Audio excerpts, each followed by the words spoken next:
আমার না নিরামিষের দিনগুলো করে নিজেকে যেন খুব বেশি করে পবিত্র পবিত্র মনে হয়। So hello everyone, welcome my new mini blog. তো ব্লগটা ছিল কিন্তু কালকে ছিল সোমবার তো আমাদের এমনিতে নিরামিষ থাকে।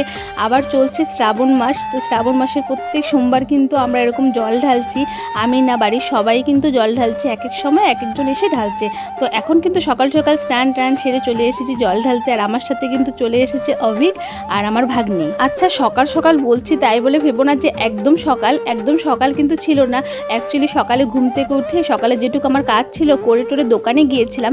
দোকানে গিয়ে মা পুজো টুজো দিয়ে যখন দোকানে আসে তারপর আমি ঘরে এসেছিলাম, মানে ওই 9টা আমার যেটা টাইম। তো এসে বিছনা টিছনার পর পরিষ্কার করে ঘরটা পরিষ্কার করে আবার স্নান করেছিলাম। স্নান সেরে আবার ঠাকুর ঘরে এসেছি। তো অভিকও স্কুল যাবে সেই টাইমে, ওর জন্য ও স্নান করে এই যে ধোয়া ড্রেস পরেছে, যেহেতু সোমবার ছিল আর সপ্তাহের প্রথম দিন তো একদম ধোয়া ড্রেসই পরে, তাই বললাম চল আমার সাথে গিয়ে একবারে জলটা ঢেলে আসিস। আর অভিকও কিন্তু একদম সকাল থেকে না খাওয়াই ছিল, যেহেতু ঘুম থেকে উঠে মানে ও স্নান করে একদম রেডি হয়ে ভাতটা খায়। তো তার জন্য বলছি চলো ভাত খাওয়ার আগে জলটা ঢেলে দিই। তো জল টল ঢেলে এসে ওকে ভাতটা খেয়ে স্কুলে পাঠিয়ে দিয়েছি। তো আজকে তো ছিল আমাদের নিরামিষ। তো নিরামিষে কিন্তু একটা খুব স্পেশাল ডিশ রান্না করছি, মানে ধোকার ডালনা, যেটা আমাদের বাড়ির সবার খুবই ফেভারিট। কিন্তু ওই যে এখন হয়ে ওঠে না, কারণ একদম সময় পাই না। আর এই রান্নাটা করতে না প্রচুর সময় লাগে। আর কোনো দিন এমন ব্যস্ত হয়ে পড়ি, মানে বিশেষ করে নিরামিষের দিন করে তো এটা আমাদের হয়। তো শনিবার দিন করে অভিকের অনলাইন ক্লাসের জন্য সকালে আমাকে খুব তাড়াহুড়ো করে রান্নাটা করতে হয়, যার জন্য এখন শনিবারে এটা করাই যায় না। আর সোমবার করে স্কুল থাকে, মানে খুব কম হয়, করি কিন্তু খুব কম। আবার কত সময় এমন হয় যে সপ্তাহে 2 দিন, মনে করো যে আমাদের 2 দিন নিরামিষ থেকে 2 দিনই এরকম করে ফেলি, এরকমও হয়ে থাকে। যাই হোক, আজকে ফাইনালি বানাচ্ছি।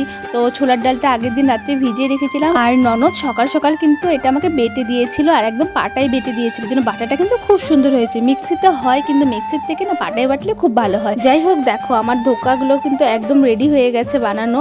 তো এখন কিন্তু আমি এদিকে ভাজতে বসিয়ে দিয়েছি, আর একদিকে কিন্তু এদিকে হবে চাল কুমড়োর ঘন্ট। আর চাল কুমড়োর ঘন্টটা কিন্তু করছি ছোলা দিয়ে। ছোলাটা আগের দিন ভিজিয়ে রেখেছিলাম, আর তেলের মধ্যে দিয়েছি মেথি আর কাঁচা লঙ্কা। তারপরে এই যে চাল কুমড়োটা দিয়ে দিলাম, বাস। তারপর লবণ হলুদ দিয়ে সুন্দর করে জালটা কমিয়ে আস্তে আস্তে করে নাড়তে হবে। চাল কুমড়োটা কিন্তু এরকমই আস্তে আস্তে করে বানালে কিন্তু ওটা টেস্টি হয়। আর কাঁচা ছোলাটা না আজকে আর সেদ্ধ করিনি, এমনিই দিয়ে দিয়েছিলাম, দেখলাম পরীক্ষা করে যে হয় কি না। তো আজকে বানানোর পর ফাইনালি দেখলাম যে না, ভালো কিন্তু হয়েছে, ভালো সেদ্ধ হয়েছে। মানে বুঝলাম যে সেদ্ধ করার দরকার নেই, যেহেতু এটা বানাতে অনেকটাই টাইম লাগে। তো সেটুক টাইমে কি হয়, ছোলাটা না পুরোপুরি সেদ্ধ হয়ে যায়। আচ্ছা, চাল কুমড়োটা এখন হতে থাক। এদিকে কিন্তু আমার বড়াগুলো ভাজা একদম কমপ্লিট হয়ে গেছে, এখন উঠিয়ে নিলাম।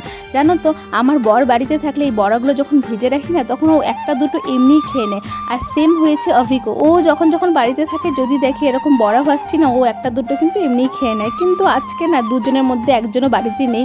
অভিক গিয়েছে স্কুলে আর ওর পাপা গিয়েছে অফিসে, যার জন্য কি করেছে বলো তো, আমার ননদই এখান থেকে একটা উঠিয়ে খেয়েছে, প্লাস আমাকে একটু ভেঙে দিয়েছে। ও কিছু একা খায় না, যে কোনো কিছু খায় আমাকে কিন্তু শেয়ার করে খায়।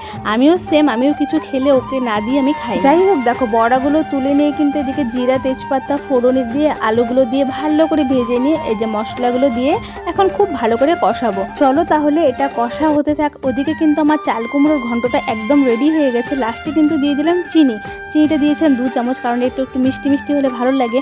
আর সবশেষে দিয়েছিলাম কিন্তু সর্ষে বাটা।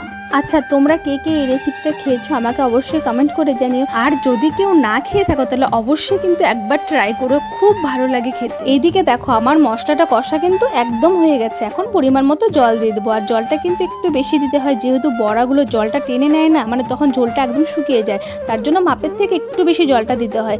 তারপরে আমি একটু ফুটটার জন্য রেখে দিলাম, সঙ্গে সঙ্গে কিন্তু বড়াগুলো ছেড়ে দিইনি। আর এদিকে চলে আসলাম গরম মশলা বাটতে। বাটা গরম মশলাটা অবশ্যই দিবে, তাহলে ধোকার ডালনা টেস্টটা আরো দ্বিগুণ হয়ে যাবে। এই দেখো ঝোলটা পুরো ফুটে এসেছে না, এখন কিন্তু এই যে বড়াগুলো বানিয়ে রেখেছিলাম এখন দিয়ে দেবো। আর অল্প একটু সময় আঁচটা কমিয়ে রেখে দেবো, আর নামানোর আগে কিন্তু গরম মশলাটা দিয়ে জাস্ট গ্যাসটা বন্ধ করে দেবো। আর ভিডিওটা যেহেতু কালকের ছিল, তাই আমরা তো ঝোলটা খেয়েছি, মানে ধোকার ডালনাটা এত দারুণ হয়েছিল, মানে কি বলবো, খুব টেস্ট হয়েছিল। যতদিন করেছি তো আজকেরটা কিন্তু বেস্ট হয়েছে। আমার শাশুড়ি মা খেয়ে বলছে আজকেরটা দারুণ হয়েছে। তাই ভাবছি যখন মা এই রিভিউটা দিল তখন কেন আমি ক্যাপচার করলাম না, কেন ক্যামেরাটা নিয়ে দাঁড়ালাম না, তাহলে কি সুন্দর তোমাদেরকে শেয়ার করতে পারতাম।